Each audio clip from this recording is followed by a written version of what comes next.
We're here at Grand Lake for REDCREST, doing a photo shoot with Garrick Dixon. Y'all get to see all I tie on, all I'm gonna catch them on. It's gonna be a good week. So yeah, you get to see my setup and kind of how things are gonna start out.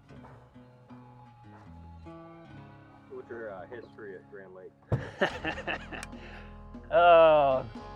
Grand Lake is kind of bittersweet to me.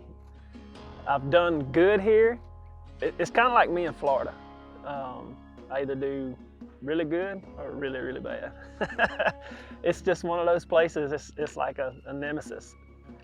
It's way different, you know, a couple of anglers from here, you know, like Edwin, you know, Jason Christie back in the day, they would always come to Lake Hartwell and they said it fishes a lot like Grand.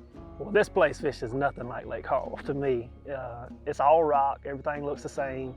It's just the tiny little nuances about this lake of what you have to figure out.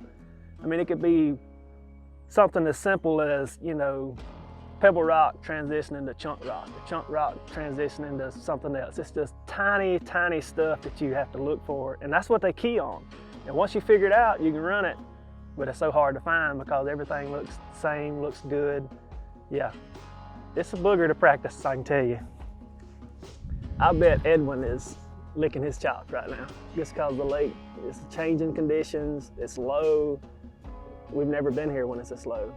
And it's tough, it's fishing pretty tough. So he's gonna have a leg up this week, I'd say. A lot of the guys that are from here, they'll have a leg up. But I can assure you one thing about this place, somebody's gonna blast them. I bet all this rain muddies the water up because it's clearer than I've ever seen it.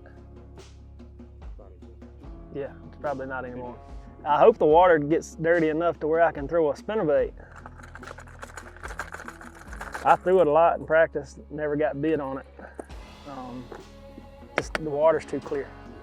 But if this rain stains it up a little bit, or brings the water up a little bit, so that's, you know, some guys probably caught them decent in practice, so they're gonna go in with something in their mind. And then the guys that didn't, if it changes, I hadn't looked at it this morning, but man, it rained a good bit. It's gonna have to come up and get dirty. So the guys are searching the ones that's probably gonna land on the good ones. Yeah, you've been throwing a spinnerbait a lot this year. I mean, you had to get... I know, man. It's weird. Everybody's been catching them on. All you hear is chatterbait, chatterbait. You know, vibrating jig, and it's almost seems like the spinnerbait's forgotten.